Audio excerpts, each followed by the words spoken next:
Hola amigos, buenas noches, saludos cordiales. Es jueves 24 de julio y esto es El Arca de Marisa. Gracias una noche más por acompañarnos en la singladura que ahora iniciamos.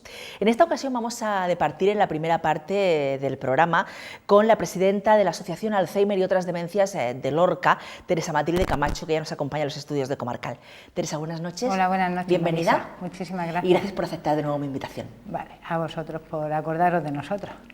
Estamos ya inmersos en plena canícula veraniega, muchos se disponen a disfrutar de ese veraneo, otros ya lo están haciendo, los más privilegiados, pero hay una parte ingente, importante de la población lorquina que no va a poder disfrutar de esas vacaciones porque padece una enfermedad que le hace totalmente dependiente, o bien a esas personas que con mimo, esmero y con muchísimo cariño cuidan a esos enfermos dependientes.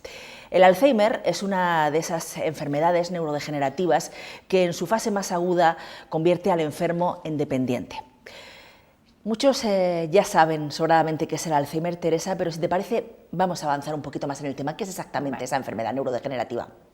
Como acabas de decir tú, una enfermedad neurodegenerativa que lleva el nombre del doctor alemán Elois Alzheimer, que la diagnosticó en una persona bastante joven, no como ahora actualmente, que siempre pensamos en el Alzheimer en personas muy mayores, y tiene una serie de características, una serie de síntomas que se la conoce, por las cuales se la conoce por la enfermedad del olvido. No quiere decir que al primer síntoma de olvido que tenemos ya conforme vamos siendo un poco más mayores o tal, pues que enseguida pensemos que ya es un Alzheimer lo que tenemos. No. Consigo lleva también otra serie de síntomas que pues te puede ubicar en el tiempo y el espacio, el ir no acordándose de lo que es la memoria actual, sino recordar siempre más el pasado, perderse, como te he dicho, el espacio y esto, no reconocen el espacio actual, siempre vuelven hacia atrás, se vuelve hacia atrás, y una serie de síntomas que conlleva también a lo mejor la depresión, conducta no conocerse a sí mismos ni conocer a la familia, trastornos conductuales también. Una persona cambia mucho cuando tiene un Alzheimer, no se reconoce, es una pérdida en vida de esa persona. Fases por las que pasa el paciente en esta enfermedad, conocida como Alzheimer. Normalmente se dice que hay estudios que dicen que son 3 fases, 4 fases, una fase leve, cuando se diagnostica, que lo principal sería, lo mejor de todo sería diagnosticarlo en un principio, al principio del todo, para así poder paliar más la enfermedad. Una fase moderada, donde ya van perdiendo bastantes condiciones, pues como control de esfínteres, el saber dónde se encuentran, el no reconocer a los familiares, el no reconocer su propia casa, y luego una fase muy avanzada en la que, debido al deterioro del cerebro, de las neuronas, pues ya termina encamado y son fases pues muy duras. En realidad la enfermedad en sí es una enfermedad muy cruel, porque desde el principio va deteriorando todas las neuronas y eso quiere decir que va deteriorando toda la persona, tanto en su forma de ser como en su físico, como en todo. La ciencia avanza muchísimo en los tiempos que estamos. ¿Hay a día de hoy cura para el Alzheimer? Actualmente cura no hay. Hay medicación, hay medicamentos, que te pueden paliar bastante la enfermedad. Cada vez se va investigando más, tanto a nivel médico, de la investigación. Actualmente pues se van conociendo bastante cosas por las que puedan ser debida el Alzheimer. Puede haber una vacuna, puede haber, te van saliendo día a día, te van saliendo todos los estudios, pero en concreto, cura ahora mismo no hay.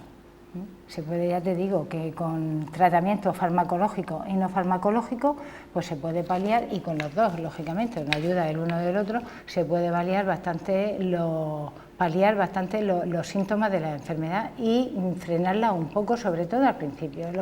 Es muy importante que haya un diagnóstico precoz.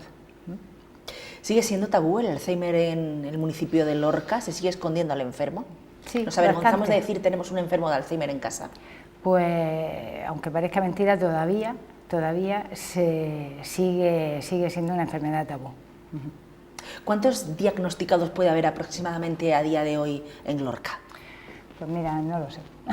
Es un censo que no lo tenemos, estamos en contacto con algunos neurólogos por saber a ver cómo podemos hacer este trabajo, porque cada vez lógicamente son más.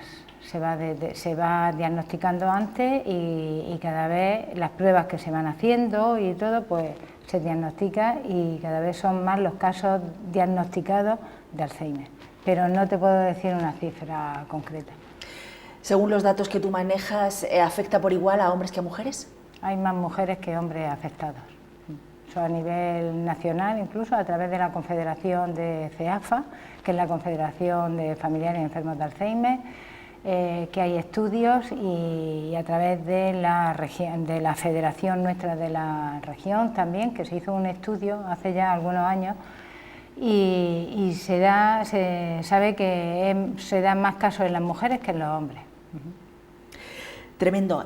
Hablamos de una enfermedad, como tú definías, muy cruel, pero ¿cómo afecta al entorno del paciente? Es que la enfermedad de Alzheimer no solamente es el enfermo, sino es todo su entorno. Afecta muchísimo tanto al cuidador principal, que son las 24 horas del día o más que tuviera, o incluso, aparte del cuidador principal, a lo que es todo el entorno familiar. Destruye mucho, ¿eh? Es muy, tanto, ya te digo, tanto al usuario, al enfermo en sí, como a toda la familia, a todo el entorno suyo. Imagínate que tienes a tu padre, tienes a tu madre, una persona que te ha estado cuidando a ti, o que tú has estado, o tu marido, tu pareja, y que se van deteriorando de una manera que no es esa persona con la que tú anteriormente la has conocido y has estado. Precisa muchísimos cuidados y muchísimas atenciones, porque en principio tú los ves, y en la primera fase, como yo te decía al principio, que es la más leve, pues incluso ellos pueden llegar a esconderlo un poco, ¿no? Tienen sus artimañas para poner excusas de un olvido, de una cosa y otra, ¿no? Pero tienes que estar pendiente de una persona que no se pierda. Ella sale, es conveniente que sigan haciendo su actividad diaria y tal, pero siempre muy controlado. Una persona se puede perder, y hace poco ha habido casos en las noticias y eso, que lo hemos tenido, alguna persona de Alzheimer que ha fallecido porque se ha perdido y ha estado por ahí perdida y no sabían. Y luego, pues, a la hora de ir, ¿qué te voy a decir yo? Una mujer a la hora de hacer la comida, o de un hombre, o de lo que sea, ¿no? Una persona a la hora de hacer cualquier actividad, no saben, no se acuerdan. Todo eso afecta muchísimo a todo el entorno familiar. Y ya te digo, todos los cuidados y todas las atenciones que tienen que tener. En estos momentos eres la presidenta de la Asociación Alzheimer y otras demencias de Lorca, pero tú has vivido también muy de cerca esta enfermedad. No sé si quieres compartir con los amigos de Lorca cuál ha sido tu experiencia personal. Pues mira, nosotros, cuando se formó la asociación, fue debido a que nosotros entrábamos a formar parte de la familia, de los familiares de enfermos de Alzheimer, debido a que a mi padre le diagnosticaron la enfermedad de Alzheimer. A nosotros nos cayó pues bastante mal. Entonces aquí en Lorca no había nada para poder acercarte, que te dieran un poco de información y que se supiera algo a qué atenerte. Entonces nos acercamos a la asociación de Murcia, a FAMUR, que había, y estuvimos en contacto con ellos, y ya varios familiares de aquí de Lorca nos pusimos en contacto, y fue cuando se formó la asociación hace 16 años. Mi padre venía diagnosticado de antes. La cuidadora principal fue mi madre, que entonces tenía diagnosticada también de un Parkinson, de otra enfermedad degenerativa también que afecta mucho, junto con el Alzheimer, las dos neurodegenerativas. Y ella fue la cuidadora principal, mientras que las hijas estábamos, pues cada una en nuestra casa, entrábamos, salíamos, teníamos todo el apoyo, tenía todo esto. Pero es que, como te digo, antes tuve a una persona, yo decía siempre, una persona como había sido mi padre, de un empresario, de tirar para adelante con todo lo que fuera y tal, y lo ves que se va muriendo en vida. En el caso nuestro, esto, como en los otros casos, que eran sus padres, las madres, todos los que estaban así afectados de enfermos, y todos coincidíamos en lo mismo. No podías ver como una persona cómo se iba deteriorando de lo que había sido y de las necesidades o sea, todos los cuidados y todo esto que necesitaba, que era algo, pues, te afecta muchísimo. ¿Y tu reacción cuando el médico te comunica que tu padre tiene Alzheimer, cuál es? ¿Sabes exactamente en qué consiste esa enfermedad o es a partir de que se la diagnostican cuando tienes que empezar a informarte? Bueno, pues entonces se oía menos la enfermedad de Alzheimer también. No se conocía tampoco mucho sobre la enfermedad de Alzheimer. Nosotras, las hermanas y mi madre, como te digo, en este caso nuestro particular, pues habíamos oído hablar de la enfermedad de Alzheimer, pero no sabíamos exactamente lo que nos deparaba, todo. De todas formas, ya te digo que entonces nos acercamos a la asociación de AFAMUR, la que estaba la primera que hubo en la región de Murcia, estaba en Murcia, pues para que nos informaran y nos dijeran aproximadamente qué pasos teníamos que seguir y a qué es lo que nos íbamos a enfrentar. Junto con el médico nos iba diciendo también, más o menos, lo que nos podíamos afrontar. De esta manera, yo recuerdo que comentaba con la anterior presidenta, María Martínez, que tenía a su madre y que nos ayudó muchísimo también, y Soledad, bueno, todos los Marcos, todos los socios fundadores de estos que, como ya habían pasado también por lo mismo, y te lo iban comentando, y la fase y por lo que te podía venir, que fuera más agresivo, menos agresivo. Hay personas que tienen una fase agresiva y otras personas que no. Mi padre, puedo decir que fue un día la agresividad que tuvo. Hay otras personas pues porque tienen están más afectados en eso. Y aunque estábamos poco preparados, aunque nos ayudaban y nos decían lo que sea, siempre cuando te llega la hora es muy duro, muy, muy duro. ¿Cuántas familias son las que se unen en Lorca para poner en marcha esta asociación de Alzheimer? Pues nosotros nos unimos, creo que fuimos 7 o 10 personas familiares, familias, vamos. Nos repartimos los cargos para formar la asociación, como luego se hace, que tenías que tenerlo y tal, entre vocales, presidente, vicepresidente, tal, tesorero, y nos unimos así, y ya pues nada, seguimos luchando desde ahora en noviembre, hará los 16 años, y seguimos ahí. No queremos que esto termine aquí, en donde estamos, sino que aunque sea pasico a pasico de hormiga o lo que sea, pues queremos que se quede, que sea una cosa segura, y que, porque sabemos por lo que se pasa y por lo que hemos pasado, pues ayudar a los familiares, aparte de, lógicamente, ayudar al enfermo. ¿Cuántos usuarios tiene la Asociación Alzheimer y otras demencias de Lorca a día de hoy? Pues a día de hoy en el centro hay 24 usuarios y luego hay otros usuarios que son de fisioterapia y de ayuda a domicilio, alrededor de unos 34 o 35 personas. ¿Y qué tipo de ayuda, de asesoramiento, de apoyo ofertáis tanto al paciente como a su entorno? Pues mira, al usuario hay talleres desde el centro, en la asociación, se hacen talleres de fisioterapia, de estimulación cognitiva, de manualidades, de musicoterapia, una serie de talleres, como ya hemos comentado al principio, que sirven para ayudar a paliar los síntomas de la enfermedad, para ir recordando y activando la memoria. Y luego se hace a domicilio, se hace ayuda a domicilio, que normalmente es para el aseo, lo que más lo solicitan, y fisioterapia a domicilio, porque estas personas no pueden estar, o sea, no puedes dejar a una persona quieta y que no se mueva, o más cuando están en fases avanzadas, que son encamados o muy poquito, que se mueven muy poco, hay que activarlos también. Luego con los familiares siempre se hacen cursos de formación para familiares, hemos hecho también cursos de risoterapia, de manualidades también, de arteterapia, manualidades y otra serie de cursos pues enfocados todos para los familiares también.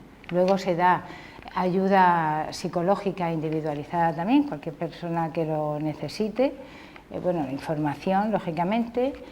Y bueno, y siempre estamos ahí pendientes de ver qué más podemos hacer.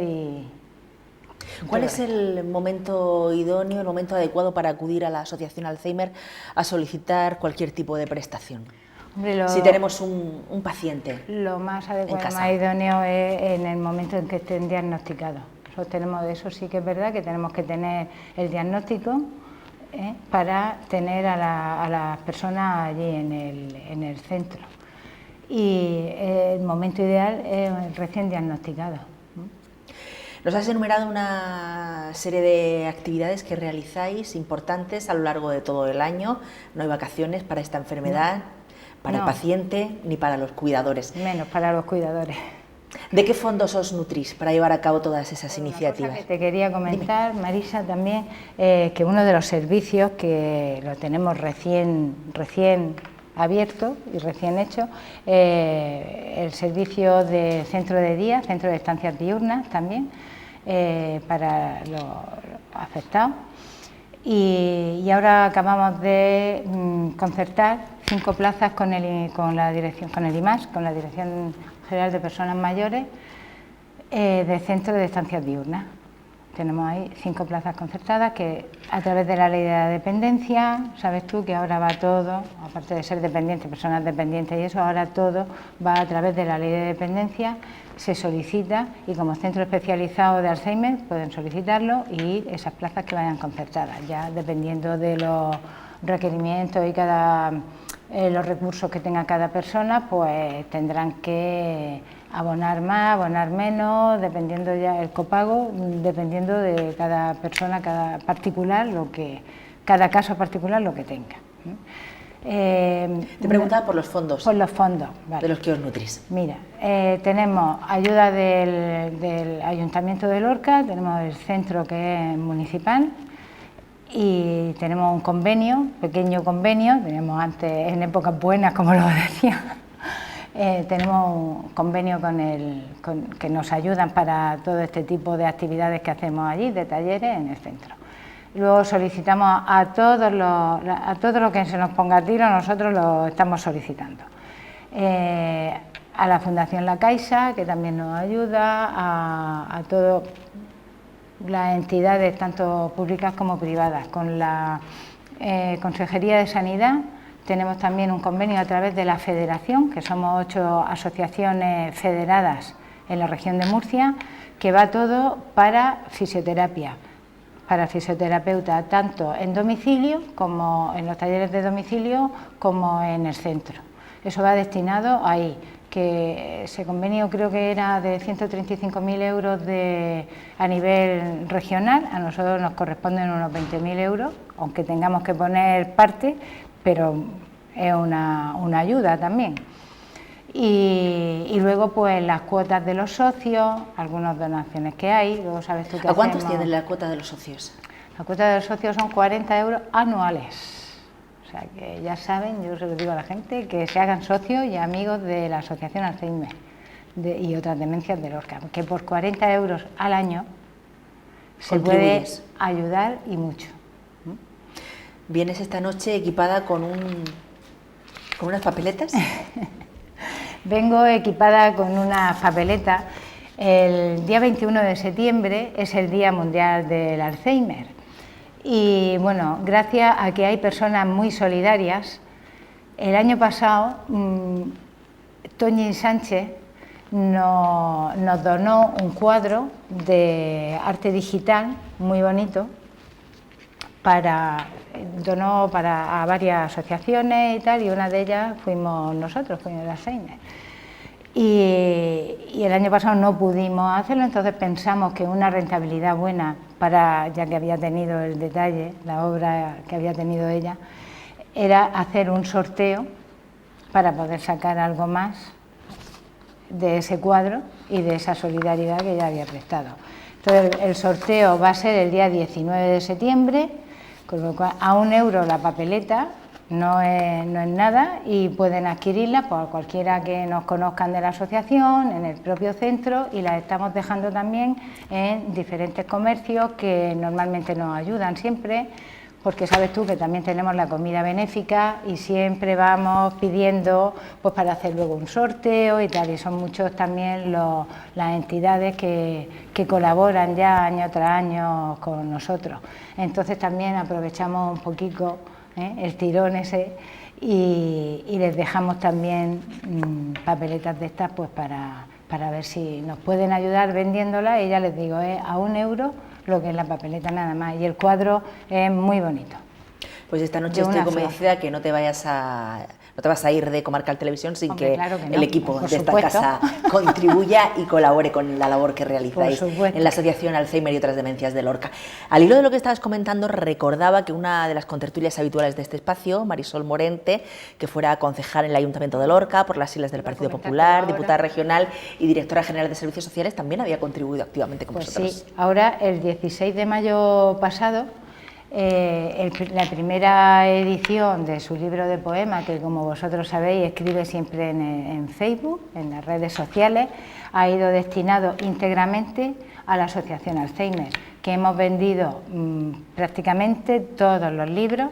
Hizo una edición de 300 libros, y que desde luego yo vuelvo a reiterar las gracias a ella y a Pedro, su marido, porque corrió por parte a cargo de ellos, como sabes tú también, la edición del libro. El acto que tú lo presentaste fue un acto muy bonito y muy solidario, tanto por parte de ella como de la gente que estuvo allí. Con Marisol siempre tenemos, es socia de honor nuestra, y la tenemos siempre presente también allí. Siempre está involucrada en este tipo de causas. Mucho. Volviendo al tema de la financiación, no sé si voy a ser indiscreta, pero me gustaría saber cuántos cede, cuántos da el ayuntamiento económicamente. Ya me has dicho que el local es propiedad del ayuntamiento en el que os ubicáis. Con los gastos que conlleva, que son pocos. Los gastos que conlleva, y este año teníamos, me parece que eran 6.000 euros, alrededor de los 6.000 euros lo que teníamos, mira, perdona, no me acuerdo ahora mismo si eran 6.000 o 7.000 euros, 6.000 creo, lo que teníamos de convenio con el ayuntamiento. ¿Te parece poco? ¿Te parece suficiente en los tiempos que corren? Siempre tengo que decir que me parece poco, es lo que me corresponde, pero bueno, yo siempre digo que si nosotros tuviéramos que sacar más dinero para todos los gastos que tenemos, pues sería bastante más complicado también. Ya nos has dicho que cualquier espectador esta noche puede contribuir con la Asociación Alzheimer y otras demencias, pero ¿dónde os ubicáis exactamente? Pues mira, estamos donde estábamos también antes del terremoto, que después del terremoto nos hemos quedado en el mismo sitio, con el centro reformado totalmente, gracias al ayuntamiento, porque recibió un premio del grupo Traxa, y del grupo Traxa, que todo lo que le decíamos que nos tenían que hacer para poder volver a reabrir el centro, que teníamos que cumplir una serie de normas por la dependencia y para ser centro de día, y nos ubicamos, o sea, seguimos en el mismo sitio, que estamos en la Alameda, en la antigua carretera de Águila, en el residencial Las Palmeras, el Bajo, al lado de la farmacia que da la parte de atrás, en la carretera de Águila, enfrente de salud mental y de todo lo que están haciendo por allí ahora,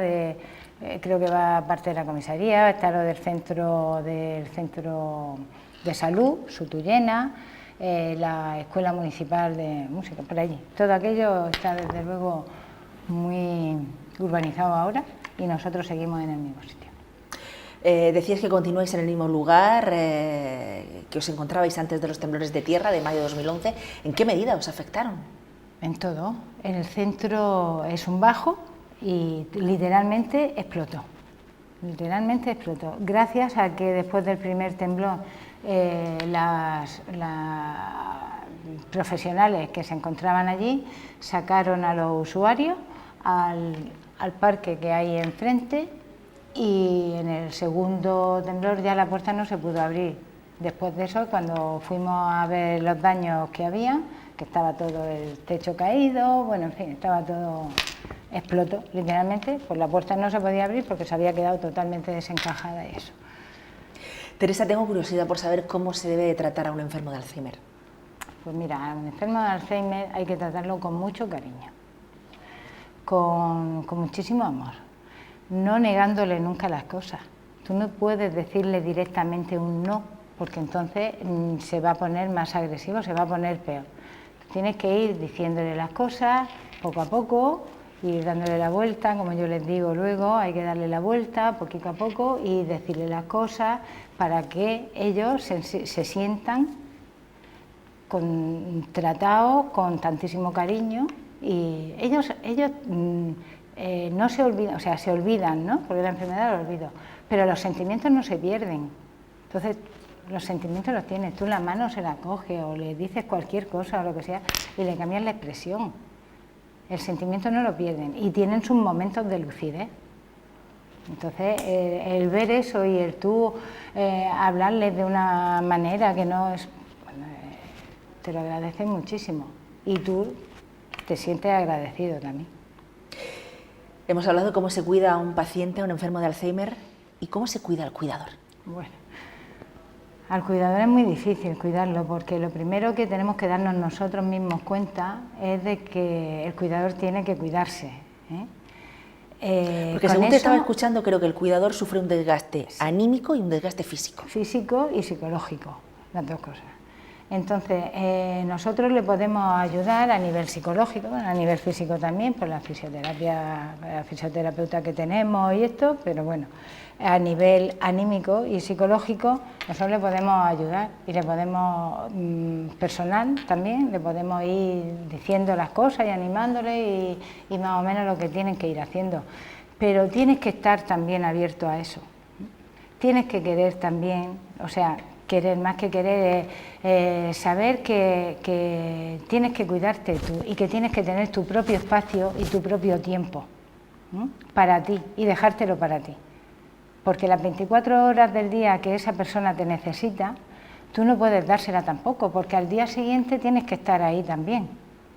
Entonces, hay que, por eso te comentaba los de los cursos de formación, no solamente para saber cómo se trata o no, o cómo coger o cuando están encamados, en fin, determinadas cosas así ya más técnicas o menos cómo se trata al enfermo de Alzheimer, sino también para estar preparado para tener tú tu propio espacio.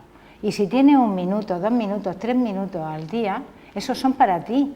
Si tú tienes que salir y tomarte un café, el sentimiento de culpa a lo mejor no te lo va a quitar nadie, pero tienes que intentar, bueno, es lo que le decimos, todos me dirán, si es que es muy fácil decirlo desde fuera, pero como lo hemos vivido, prácticamente todos los que estamos allí, pues sabemos cómo lo decimos. ¿Cuáles son las principales dudas que se le plantean a la familia que tiene un enfermo de Alzheimer?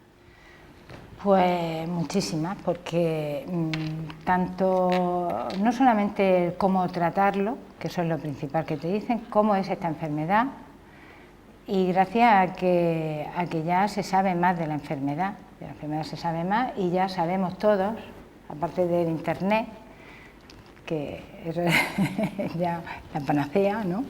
Aparte de internet, pues ya se va hablando y se sabe más de lo que es la enfermedad del Alzheimer, pero o de otro tipo de demencia, te da igual que le ponga Alzheimer como otro tipo de demencia, ¿no?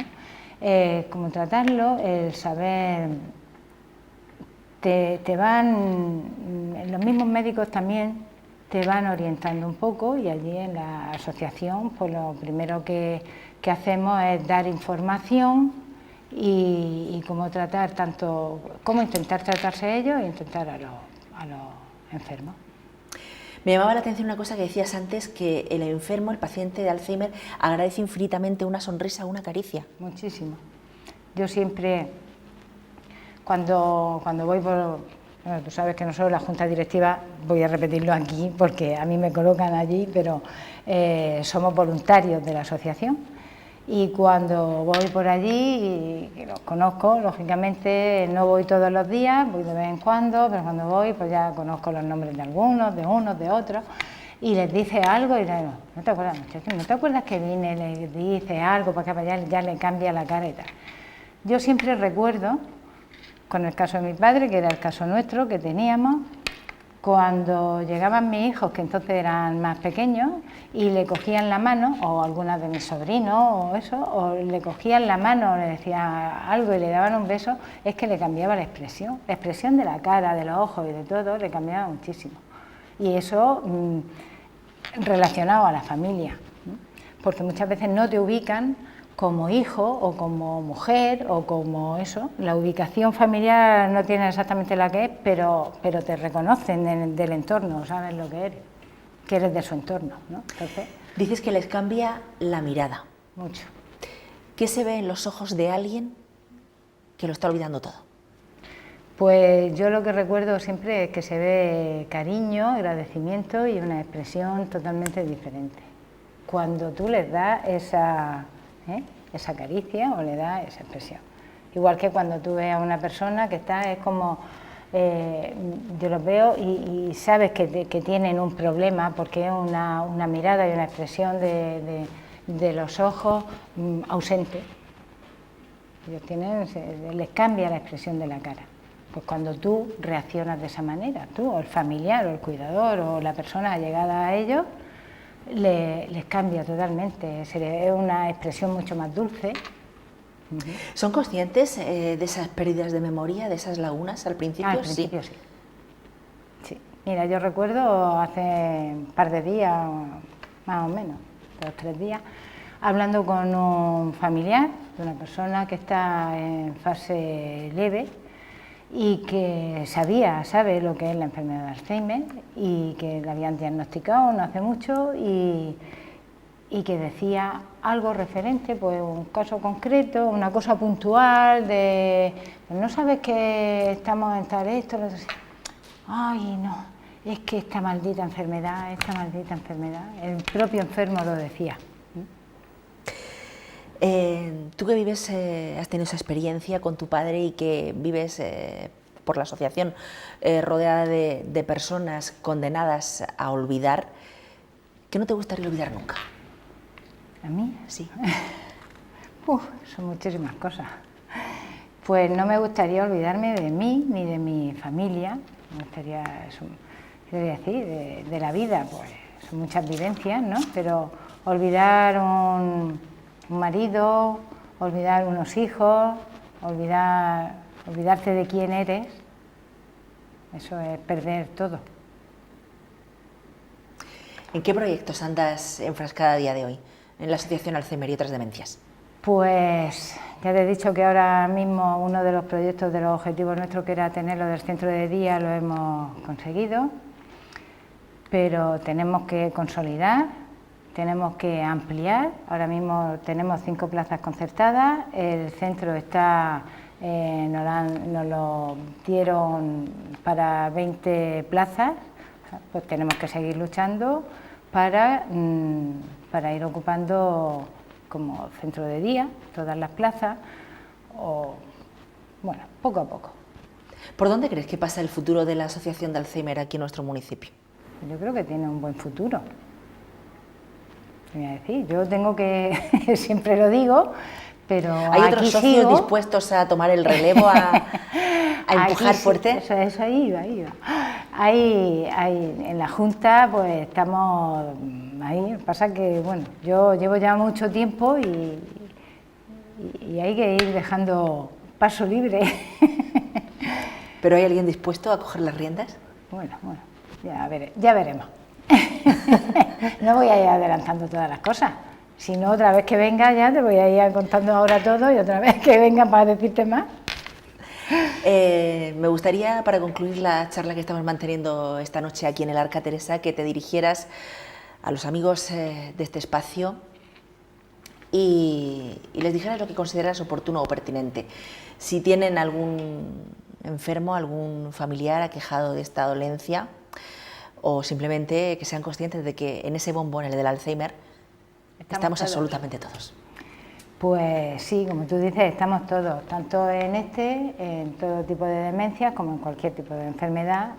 Es algo que tenemos que tener presente y que estamos todos ahí en el bombo. Que tienen que ser, yo sé que la gente de Lorca y de la comarca que nos ven desde aquí son muy solidarios, pero tienen que ser conscientes de que la enfermedad está ahí, de que cada vez seremos más. El otro día el presidente de la CEAFA, de la Confederación Nacional, decía que para el 2035, que estemos aquí, que iba a haber, pues bueno, yo ya en las cifras me pierdo, pero que iba a haber bastante más enfermos de Alzheimer o de estos tipos o de otros tipos de demencia, porque vivimos cada vez más. La investigación pues logra que cada vez vayamos siendo más longevos, pero también conlleva todos estos tipos de enfermedades, ¿no? Entonces, eso tiene que estar presente, que necesitamos ayuda, porque sí que nos movemos, hacemos una serie de actividades, de loterías, de eventos de flores de Pascua, de ahora en las mesas, en fin, de todas esas cosas, pero que seguimos necesitando ayuda por parte de todo el mundo. Y que cuando nos vean por la calle, pues que nos digan, bueno, ya están otra vez aquí estos pesados, no. Que se hagan socios, que por 40 euros al año no nos implica nada. Yo sé que las cosas están mal, pero se puede hacer con un poquito de cada uno, se puede conseguir mucho. Y que bueno, que para lo que quieran, estamos aquí, que intentamos hacerlo lo mejor posible, que nos disculpen en los fallos que podamos tener allí en la asociación, porque no todo el mundo, no somos perfectos y lógicamente pues hay veces que se puede ayudar más, veces que se puede ayudar menos, somos conscientes de todo eso y de nuestras limitaciones, pero que estamos para ayudar y para seguir ayudando a todo el que lo necesite. ¿Sueñas, Teresa, con ese día en el que oficialmente los científicos anuncien que hay una vacuna o una cura para el Alzheimer? Hombre, claro, que se sueña. Lo que pasa es que yo creo que soy realista, no pesimista, ¿eh? Creo que soy bastante realista y que el cerebro es un órgano muy complejo, que se va estudiando mucho, pero que todavía la verdad es que creo que nos falta, que no va a ser para el día de hoy para mañana, que va a faltar un poquito de tiempo. No pongamos límite a la providencia. No. Teresa Matilde Camacho, presidenta de la Asociación Alzheimer y otras demencias de Lorca. Gracias por habernos acompañado esta noche y feliz verano. Igualmente, y muchísimas gracias a vosotros por acordaros de nosotros siempre. Y no nos olvidéis. No os olvidamos. Amigos, nosotros en estos momentos vamos a hacer una pausa para la publicidad, pero rápidamente volvemos tras esos consejos publicitarios y cambiamos radicalmente el tercio porque vamos a hablar de poesía con una de las poetisas mejor valoradas de nuestro municipio, con Inma Pellegrín. Eso será dentro de unos minutos. Hasta ahora mismo.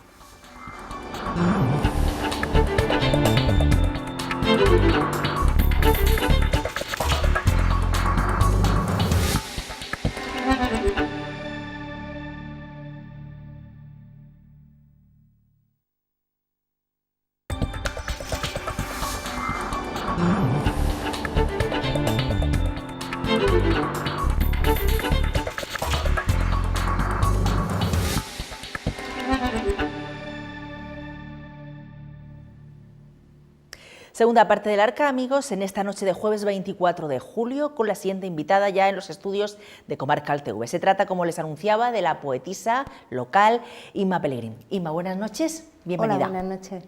Gracias por aceptar mi invitación. Vale, siempre es un placer estar aquí contigo. Verano es un momento ideal para descansar, para relajarse y para retomar ese sano hábito de la lectura. También para reencontrarse con los libros de poesía. Pues sí, aunque parece que la poesía no es tan lectura como novela, porque es un género en principio bastante minoritario en apariencia, pues sí es un momento para retomar la lectura y claro, en cualquiera de sus maneras o de sus formas. El que sí está siempre olvidado es el género del teatro, que no se lee prácticamente, y yo invitaría también a la gente a acercarse a la lectura del teatro. ¿Cuándo surge tu pasión por la poesía? Pues surge alrededor del 2006 y fue por casualidad. A mí siempre me ha gustado contar cosas, escribir historias y eso. Ese tipo de afición me ha acompañado. Y resulta que un día monto en el coche con una amiga y había un señor hablando en la radio. Y como el coche no era mío, dije, bueno, pues vamos a ver esto qué es lo que es. No voy a pedir ponme música ni nada. Y al rato era Mario Benedetti leyendo su libro de las mujeres, el amor y la vida. Y al rato le pregunto, María del Mar, ¿esto quién es este hombre y tal? Y me dice, esto es poesía. Y me quedé muy sorprendida porque estaba emocionada con lo que estaba escuchando y yo pensaba que no me gustaba la poesía, que no me había gustado nunca. Así que pues fue por sorpresa. Pues un colega tuyo, el poeta Alberto García, que se alzó en el año 2011 con el Premio Internacional de Poesía Loewe, dice que según en el círculo en el que se mueva, a él le da vergüenza confesar que es poeta. ¿A ti te sucede lo mismo? Sí, pero a mí en cualquier círculo en el que esté, no sé. Es una cosa que da bastante pudor. Sí, a mí me ¿Y a qué lo da. atribuyes? Pues al concepto que tiene la gente cuando tú dices, pues yo digo, bueno, yo es que escribo y tal, pero ¿qué te dedicas a la poesía? El decir poeta primero es una palabra bastante grande, ¿no? Como grandiosa, da un poco de vértigo. Y segundo, la idea que tiene la gente o las personas de la poesía es que anda hablando, pues yo qué sé, de mariposas, de primavera continuamente. O sea, un romanticismo bastante ñoño. Sí, que es un sujeto así como estrambótico, no sé. Tiene una idea un poco rara y al fin y al cabo un poeta, si se puede llamar poeta, o una persona que escribe poesía, pues es el que va al Mercadona o a cualquier otro supermercado un lunes por la mañana despeinado, el que se queda durmiendo a la hora de la siesta cuando tiene que hacer una obligación. Es una persona pues simplemente que le gusta escribir, no tiene más. Inma, no sé si hay algún culpable, algún responsable de que te decidieras a exponer tus poemas, a mostrarlos públicamente y no a retenerlos en un cajón. Pues... ¿Quién te animó sí, realmente a que dieras ese paso? Una amiga, Katy Parra, una poeta amiga de Totana, fue una de las primeras personas que leyeron lo que yo estaba escribiendo y tal, y bueno, y fue la que insistió que no, muchacha, que esto no se puede quedar así, que tal. Y entonces me decía, vente, que vamos a leer a tal sitio, que hay tal cosa, y así, fue por ella principalmente. ¿A los jóvenes talentos en materia poética les cuesta trabajo a día de hoy encontrar una editorial que apueste por ellos? Pues a todo, a los jóvenes talentos, a los no tan jóvenes y... A los más talluditos. Sí, tienes que estar, como ya hemos dicho, es un género que se lee minoritariamente, entonces tienes que estar muy consagrado para garantizar la suficiente compra o venta, en este caso de libros, y que te publiquen sin necesidad de que medie ningún premio, ni que medie una institución que subvencione la publicación.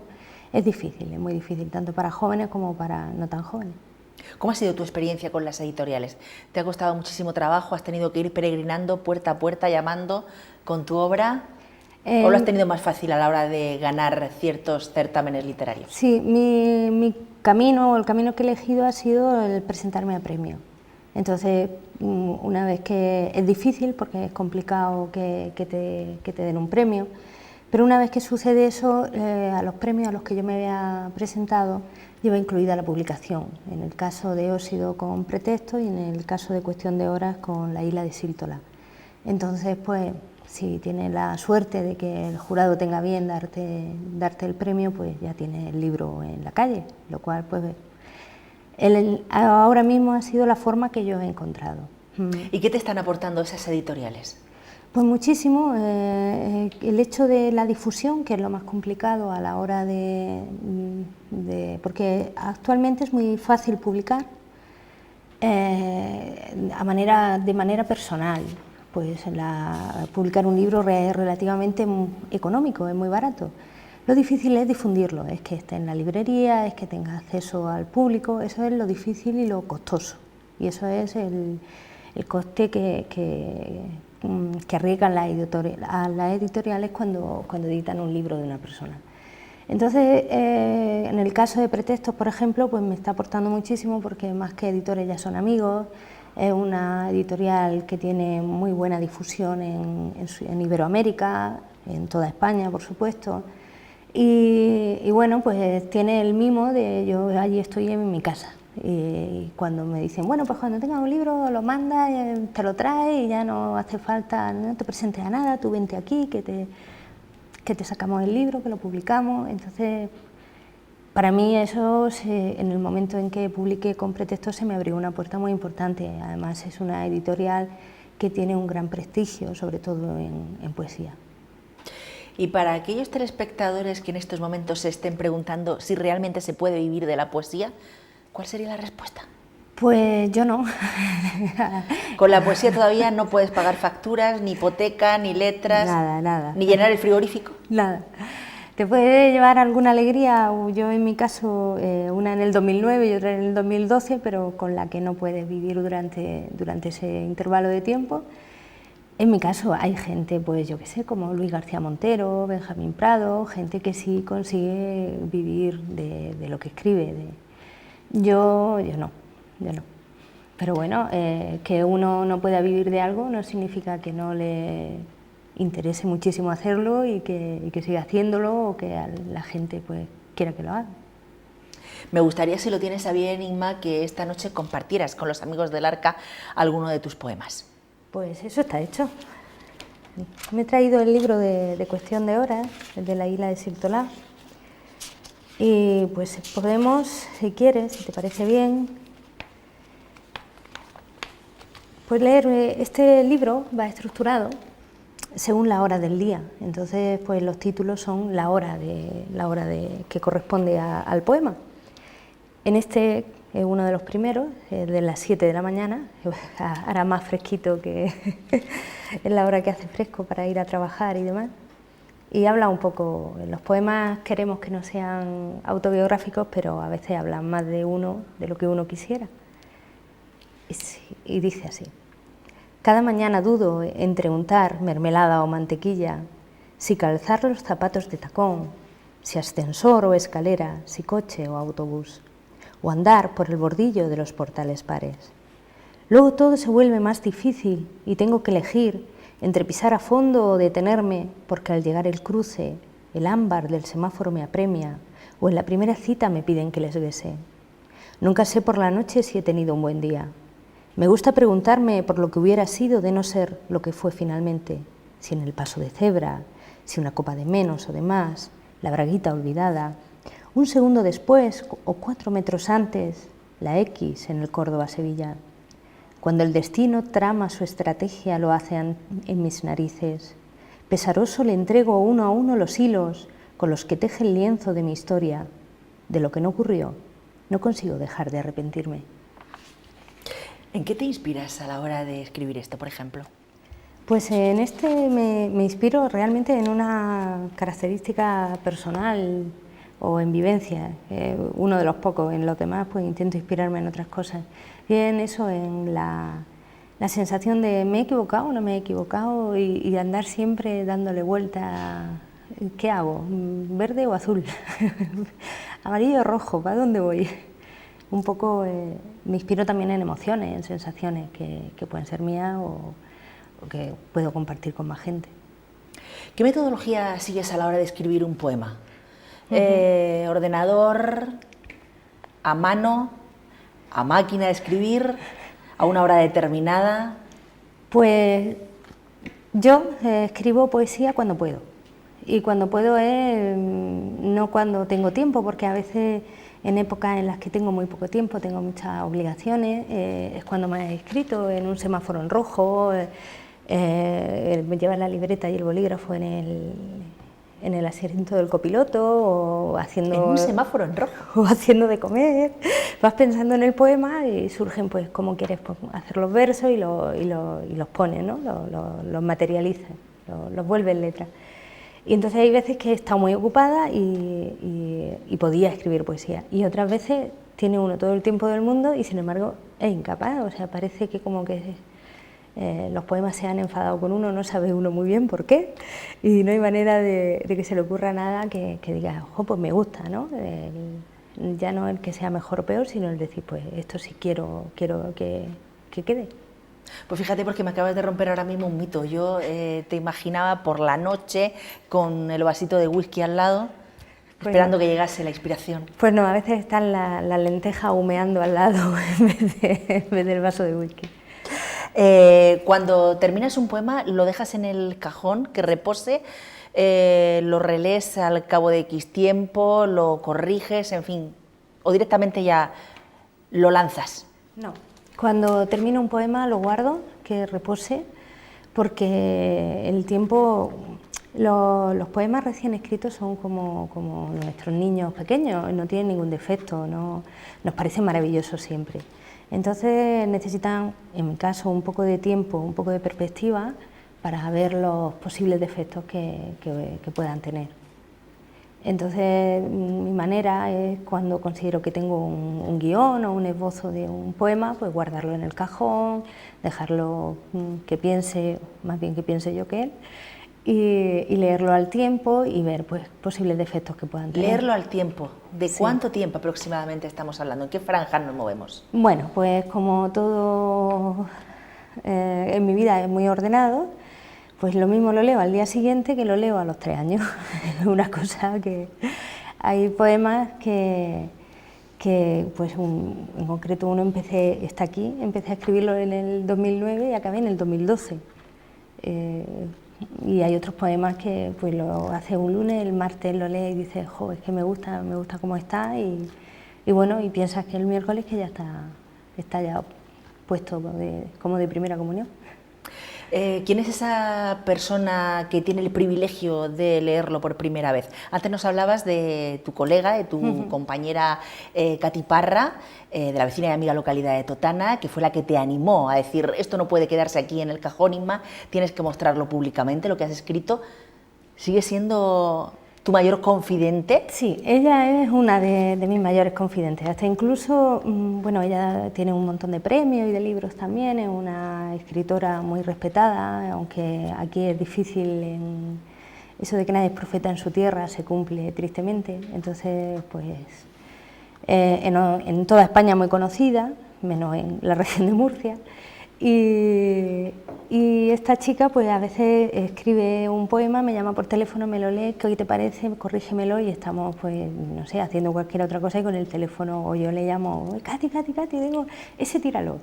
Y tenemos la confianza también, no solo porque a veces cuando uno hace algo esperas que te digan lo bien que está, ¿no? Y lo difícil es tener la confianza de poder decir, no me gusta nada. Puedes hacer lo que quieras con él, pero para mí lo que tendría que ser es tirarlo a la papelera. Por esto y por esto, o sea, porque hay unos motivos, porque yo qué sé, uno se equivoca también. Y creo que para escribir bien hace falta sobre todo una papelera grande y el valor de usarla, ¿no? El poder desprenderte de eso que en un momento lo has leído y dices qué chulo, o lo has escrito y dices qué chulo, y a los 5 minutos te das cuenta de que pues no te gusta. ¿Y la relación entre los que os dedicáis al mismo oficio, aquí por ejemplo en la comarca del Guadalentín, cómo es? ¿Hay una rivalidad feroz? ¿Hay buen rollito, buen ambiente? Pues Cuéntame. yo siempre he encontrado buen ambiente. Yo no he tenido problemas con ningún otro autor. No me estás mintiendo. No. Además pertenezco a la Asociación Poética Espartaria, allí todos somos amigos, nos ayudamos los unos a los otros. No sé, no, yo no he tenido problemas con nadie, lo cual, pues muy bien. ¿Te sientes envidiada? No.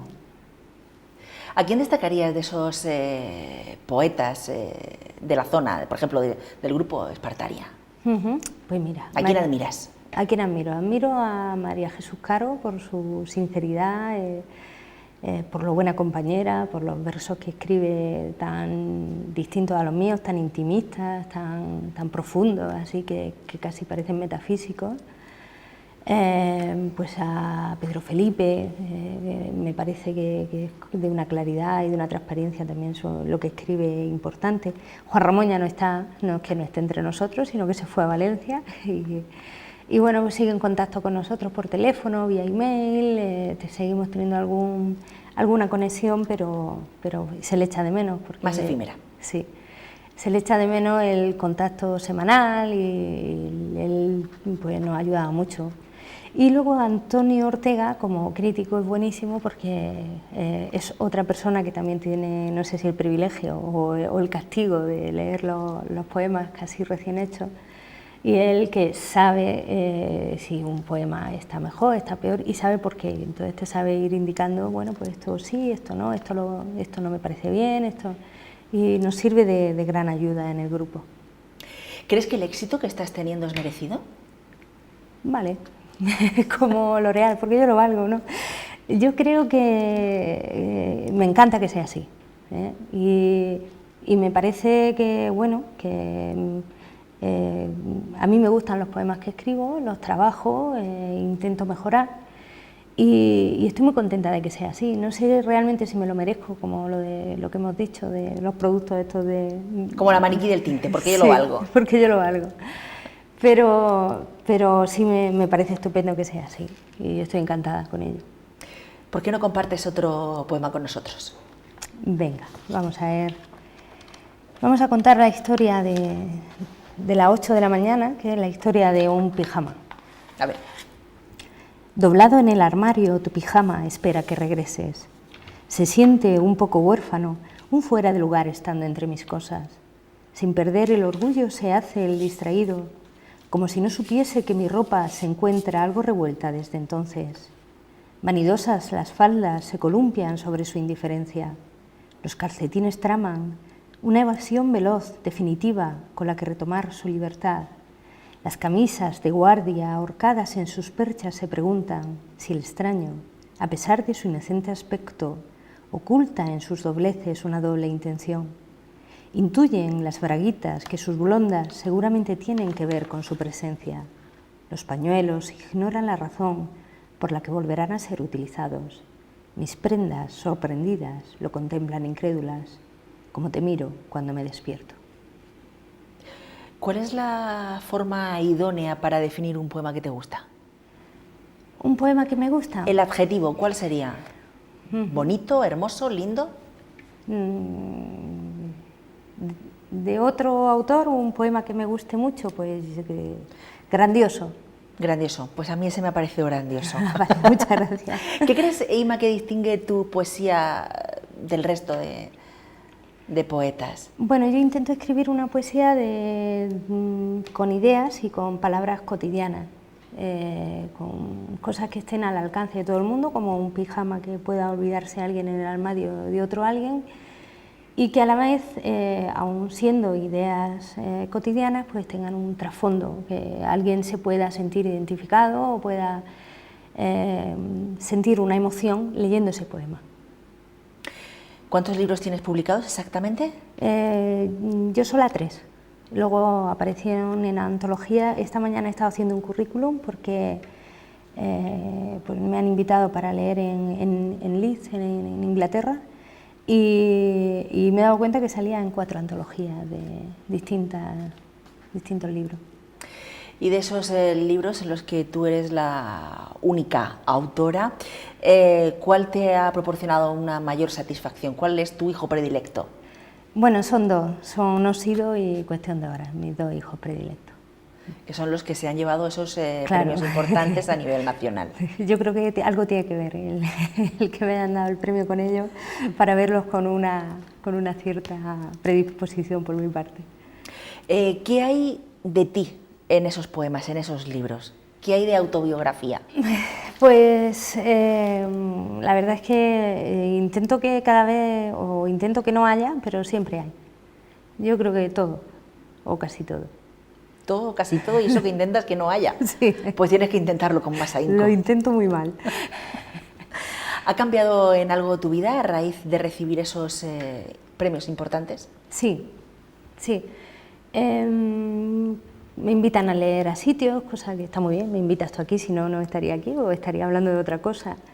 He conocido gente que me ha resultado pues, una maravilla conocerlos, pues yo qué sé, como ahora me viene a la cabeza como Francisco Brines, que es una persona a la que uno admira y no, piensa que no va a tener oportunidad o que va a ser muy difícil. Ha sido, para mí, ha significado mucho en cuanto a conocer personas que me interesan, que me han gustado, con las que me siento muy bien, para vivir experiencias nuevas, para tener un motivo para viajar cuando me dicen ven a no sé dónde a leer un poema. Yo encantada de ir y pues para esas cosas, aparte de como refuerzo para cuando uno está haciendo una cosa y no sabe si la está haciendo mejor o peor, el hecho de recibir un premio pues te da un espaldarazo de decir, bueno, pues sigue con esto, ¿no? No te lo es dejes. Un acicate importante. Y es esa satisfacción personal de, pues he estado haciendo un trabajo o una cosa que para mí no es trabajo porque me encanta hacerlo, pero la reconoce otra gente que además tiene un criterio que no es el común de, porque si yo le leo un poema a mi hermano me va a decir qué bonito que estás y tal, pues soy su hermana, ¿qué va a hacer, no? Pero una persona con un criterio formado, que sabe lo que está leyendo, que te diga, oye, está bien, pues te sirve, pues como tú dices, de acicate y de impulso para seguir haciéndolo. ¿Económicamente esos premios están bien dotados? Sí, estos dos sí, bueno, para mí sí, porque en la vida todos los números son muy relativos, ¿no? Según se mire. El primer premio creo que era de 9.000 y el segundo de 15.000 euros, o 15 o 12.000, más o menos. ¿Qué capricho te diste con esos premios? Pues el segundo premio fue pagar deuda. Un capricho importante ese, sí. Importante donde lo vaya. Y en el primer premio llevé a mis críos a un viaje. Fuimos a un parque de atracciones. ¿Qué aporta a las letras, a la vida en general, la poesía? Bueno, no sé si te lo has planteado alguna vez. Pues aportar. Realmente la poesía no es necesaria, no es imprescindible, pero la pintura tampoco lo es. Todos podríamos vivir sin pintura, la música tampoco, un atardecer tampoco es imprescindible, o sí, según se mire, ¿no? Lo que es el arte en general, según se mire, no es algo imprescindible, no es algo necesario, pero sí el mundo es mejor. En concreto la poesía con respecto a la literatura, para mí es un género más difícil porque tiene que tener unas características que son la universalidad, por ejemplo, la concreción. Cuando un poema habla de una cosa, habla solo de esa cosa y hay que decir lo máximo referente a ese tema, pero con el mínimo de palabras posible. Y luego la poesía tiene su propio lenguaje, el de las metáforas, es un lenguaje como onírico, que si no, pues en cualquier otro género no se encuentra. Entonces, para perpetuar esa manera de escribir, a lo largo de la historia, realmente fue el primer género literario que surgió en la poesía, que servía simplemente para recordar la historia, por eso tenía una rima, los versos y tal, para que fuera más fácil recordarlo. Entonces, pues en principio tuvo una utilidad y yo creo que todavía la tiene en el sentido de que todo lo que sea arte sí que no es imprescindible, sí que no es necesario, pero engrandece a las personas y bueno, pues puede hacer más feliz a alguien en un momento de su vida y bueno, pues su espíritu puede ser un poquito más, volar más alto. Posiblemente la que te voy a formular ahora es una pregunta bastante tópica, pero ¿la poesía es hija de la inspiración o del trabajo? Podemos citar, creo que era Picasso, el que decía que el arte era un 97% de transpiración y un 3% de inspiración, ¿no? Para mí, todo el mundo puede escribir poesía, todo el mundo puede cantar, es una cosa que está al alcance de cualquiera, es gratis. Pero el hacerlo bien ya es otro cantar, ¿eh? Claro, y para hacerlo bien yo no digo que yo sepa hacerlo bien, pero sí que hay que trabajarlo, eso sí lo sé. Yo no he llegado a hacerlo bien, pero intento trabajar en ese sentido. Lo que no resulta así muy acorde, creo yo, muy adecuado, es ese pensamiento, ese sentimiento tal cual sale, que uno lo escribe, que puede ser poesía, pero no tiene por qué ser literatura. ¿Y qué te gustaría lograr con tu obra? Bueno, pues eso sí es una pregunta arriesgada, ¿eh? Pues a mí me gustaría que dentro de, fíjate, es una falta de modestia total, pero es así, sí, te soy sincera, que dentro de 200 años pues alguien tenga un libro en sus manos mío y diga, jo, pues cómo me gusta este poema. No sé si se parece a la inmortalidad, pero se asemeja. Se asemeja. ¿Qué concepción tienes de la poesía actual? Pues se está escribiendo mucho y muy bien, por lo menos lo que yo conozco en España. Hay compañeros mucho más jóvenes que yo escribiendo estupendamente. Y luego, para mí, no solo en la poesía, en otra arte, estamos también un poco cayendo en hacer cosas muy raras.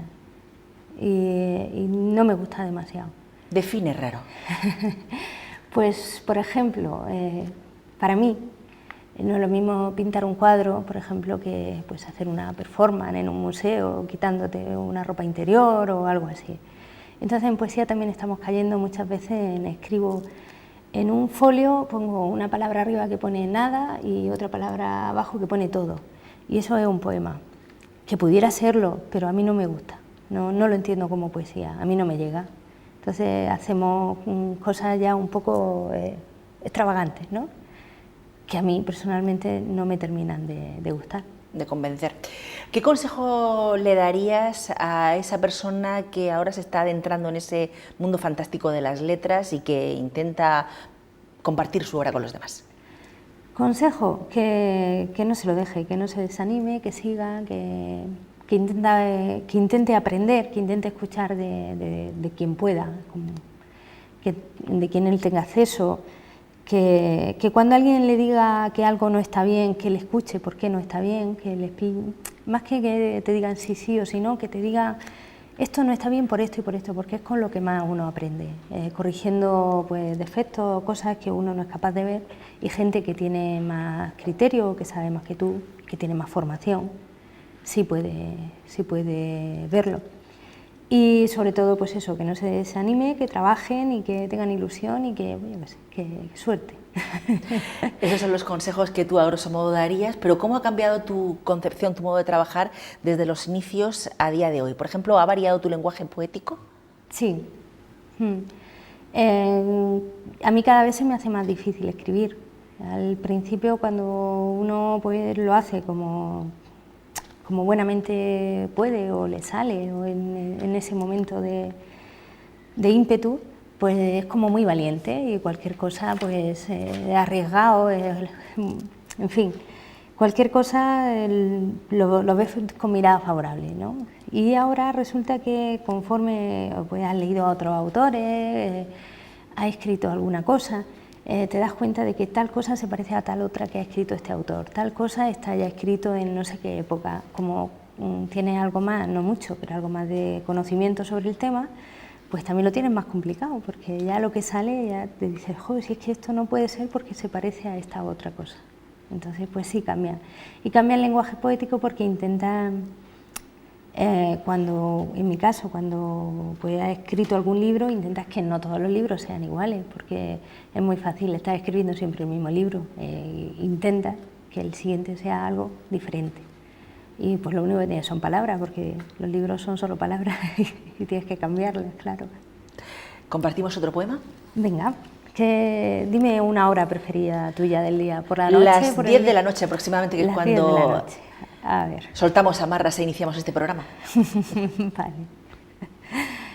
Bueno, aquí hay un poema, el de las 10 de la noche, que fíjate, no lo he leído nunca en público porque es muy difícil para mí de leer, y habla sobre la televisión.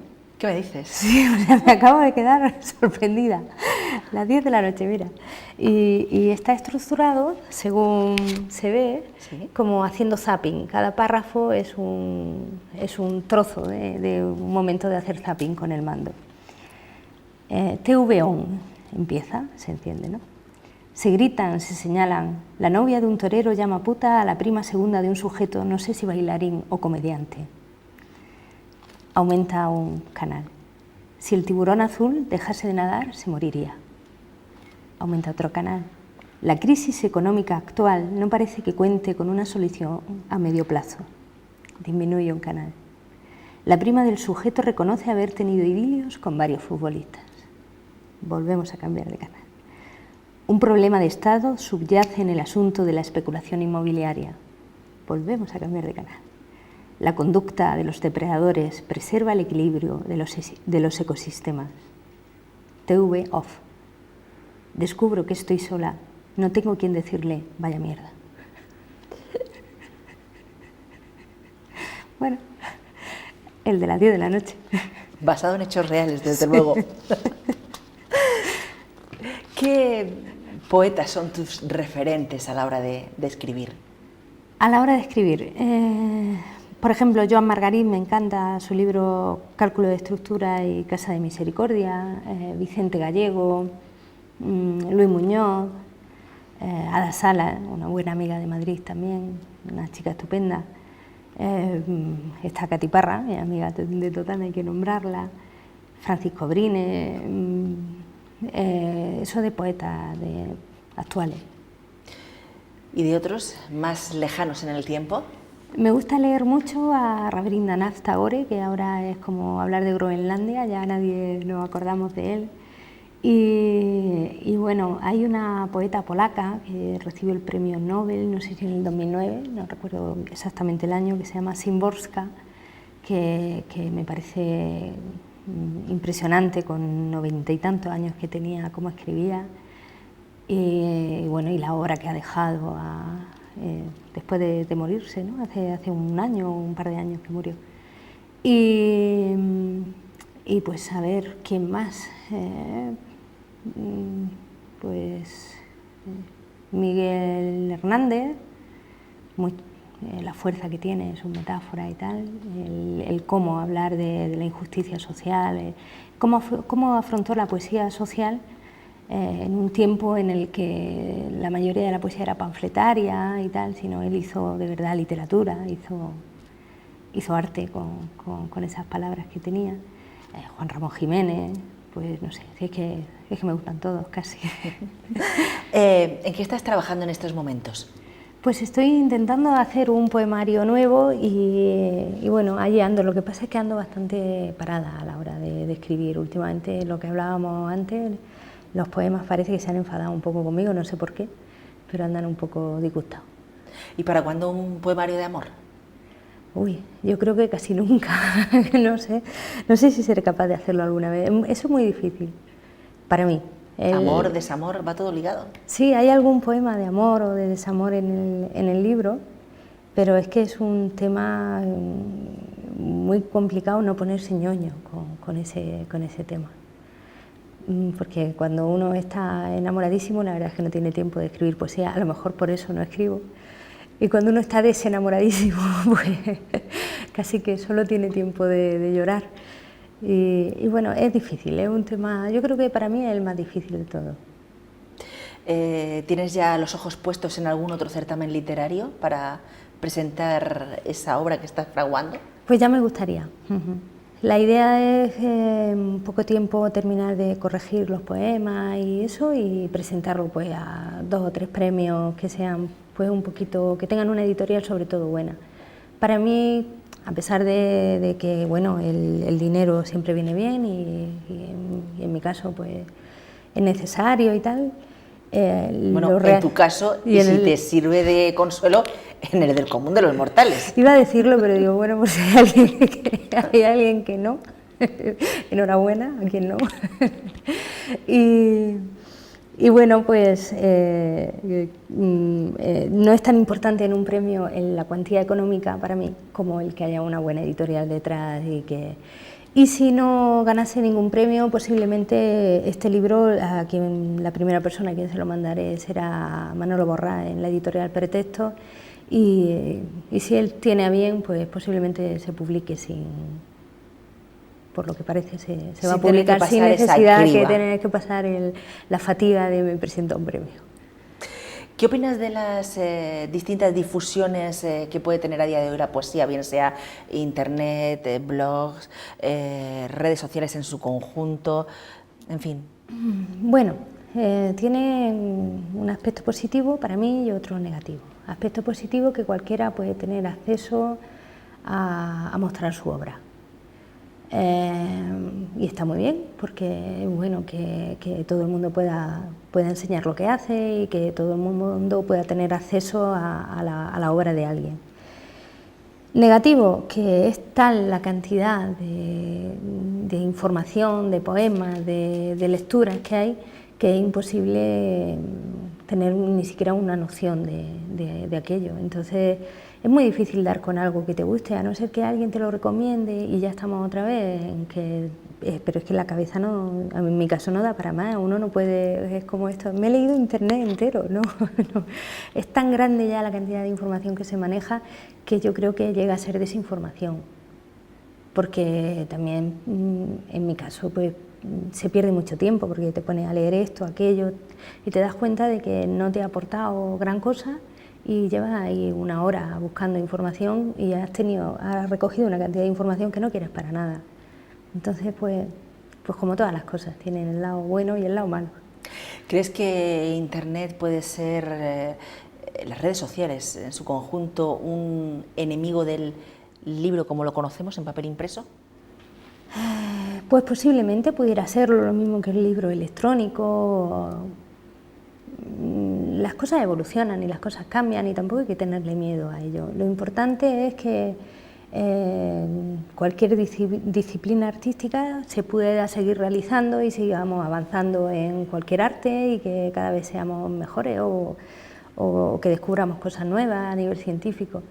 Si se acaba el libro, a mí me gustan mucho los libros de papel, me encantan, y yo no tiraré nunca los míos, pero si ya no se hacen más porque por las circunstancias la vida ha cambiado y la gente los quiere electrónicos, y pues bueno, pues adelante, tampoco pasa nada, ¿no? Las cosas cambian. Antes, yo qué sé, se hacían una serie de oficios que ahora no se hacen, como cuerdas de esparto, como fabricar seda, en fin, las cosas pues cambian.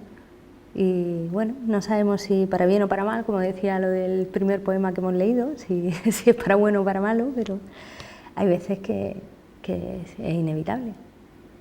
Pues decías que las cosas cambian. Nosotros este mes de julio, ya en vísperas de coger vacaciones en agosto, hemos cambiado el formato del programa. Habitualmente tiene unos tintes políticos. Este mes de julio estamos tocando temas más sociales. ¿Crees que a los políticos les falta algo de poesía en su vida? ¿Debería de haber algún político poeta? Pues sí, tendrían que serlo todo. La clase política está un poco en entredicho en este país por circunstancias, y yo creo que cualquier profesional, no solo el político, le viene bien, sino escribir poesía, leerla o dedicarse a cualquier tipo de disciplina que espiritualmente pues le aporte pues unos valores que a todos nos vienen bien, no solo a los políticos. Inma, yo personalmente me he quedado esta noche con ganas de más. ¿Nos lees otro poema antes de concluir? Claro que sí. ¿Cuál te apetece? Pues el último de todos. El último de todos, vale. Pues aquí se va a ver que me he puesto bastante tarde, porque a las 2:30 de la mañana. Cada noche olvidaba apagar a sabiendas la luz de la cocina. Decía que al volver podría imaginar que la esperasen, que aquel fulgor difuso y ambarino afianzaba sus pasos, que siempre hay que dejar un resplandor al fondo, como quien cede un rastro de sí mismo, y así la madrugada es más benévola.